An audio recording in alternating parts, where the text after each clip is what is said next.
It's 2025 now, but cybersecurity is evolving fast.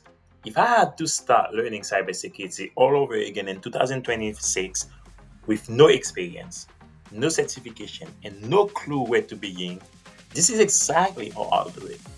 Cybersecurity is evolving fast. AI is changing how we defend systems. Threats are getting smarter, and the old advice doesn't always hold up anymore. So instead of following outdated roadmaps, I'll build a smarter, more strategic plan from day one. In this video, I'm going to walk you through the exact step I'll take from the mindset I'll adopt, the skills I'll focus on, the certification I'll pursue or skip, and the hands-on project that actually matter. Whether you are studying or just thinking about switching careers, this is the blueprint I wish I had when I began, and the one that I will use if I had to start fresh in 2026. Now, are you ready to get unstuck in your career today? Buckle up and let's get you unstuck. Learn cybersecurity in no time.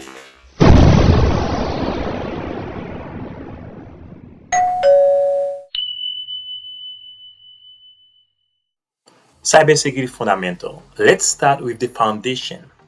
This stuff I'll absolutely locked in before touching any hacking tools or certification.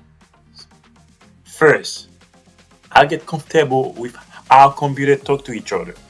That means learning basic networking, IP addresses, DNS, firewalls, TCP/IP, not just memorizing the terms, but actually seeing how packets move across a network.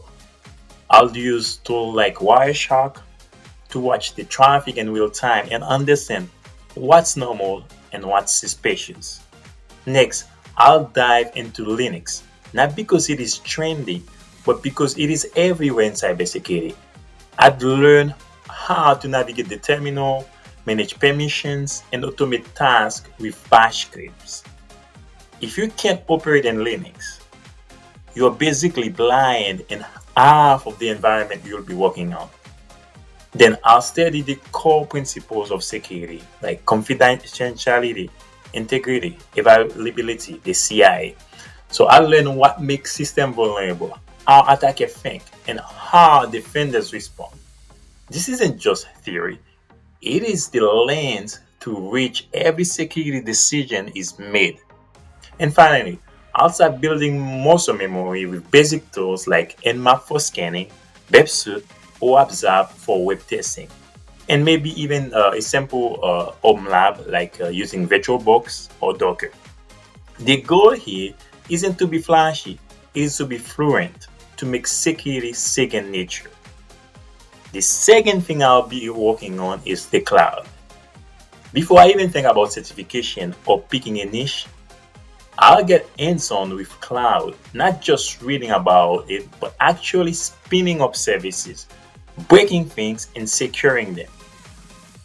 I'll start with AWS and Azure, and I'll use tools like AWS policy and Azure policy to create guardrails against misconfigurations. So these policies help enforce security standards automatically, so even if I mess up, the system catches it. Then I'll dive into infrastructure as code. I'll download Terraform and start building standardized templates to deploy secure resources across both platforms. That way, I'm not just clicking around, I'm automating, documenting, and scaling my knowledge. I'll also learn how to integrate cloud security into the development pipeline using tools like Azure DevOps, GitHub Actions, and Jenkins. These CI/CD platforms are real-world security automations. So if you can secure the pipeline, you are already ahead of most entry-level candidates. Let me repeat this again. As a beginner, if you can secure a pipeline, you're already ahead of most entry-level candidates. And here's the best part for the cloud. Both AWS and Azure offer free credit to new users. That means you can start building, experimenting, and learning without spending a dime. With a simple Google search, you can find tutorials, documentation, and labs to guide you every step of the way. In 2026, pay attention to this. Cloud forensic won't be optional. It will be the baseline.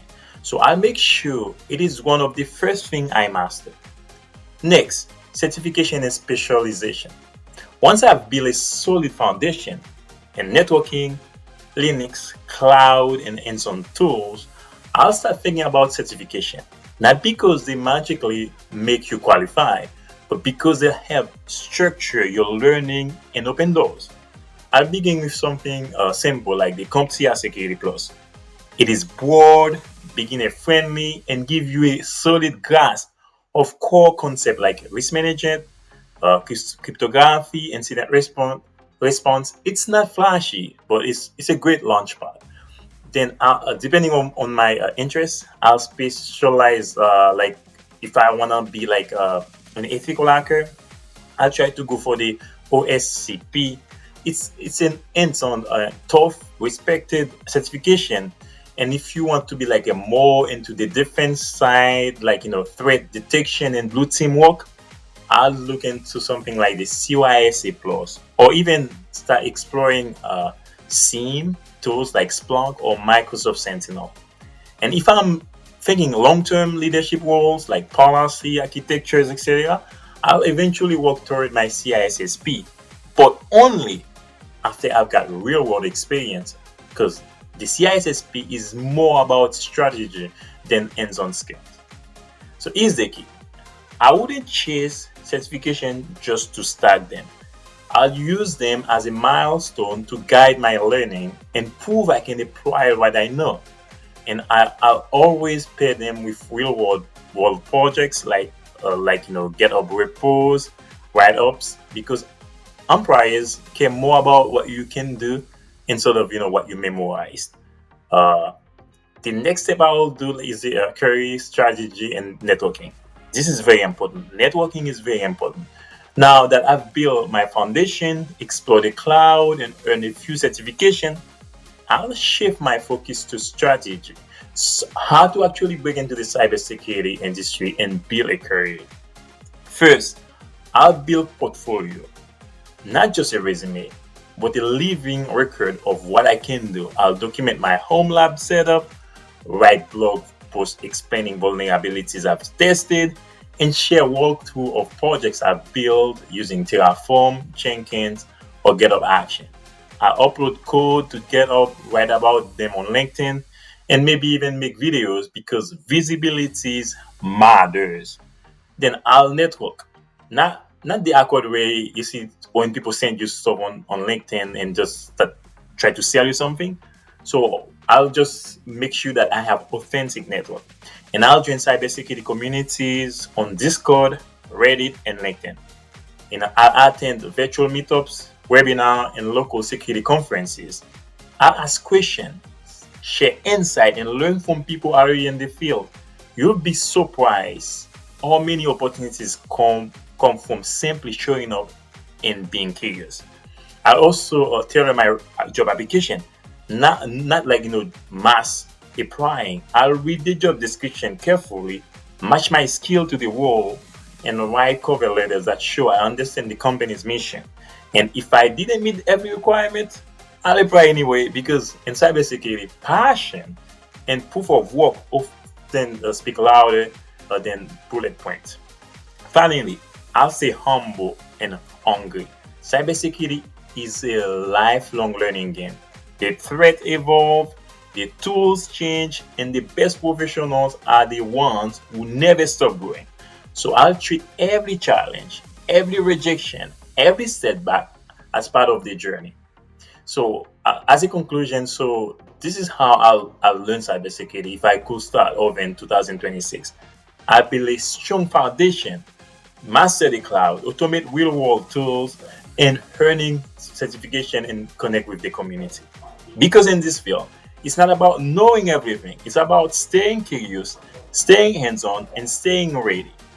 If you are starting your journey, don't wait for the perfect condition. Just start. The best time to learn cybersecurity was yesterday, and the second best time is right now. And hey, if I miss anything, if you got strategies or of your own, drop them into the comment section. I'd love to hear how you'll approach cybersecurity in 2026. If you found this video useful and you're not part of that Cyber Guy family yet, don't forget to like, subscribe, and share. Until next time, happy learning.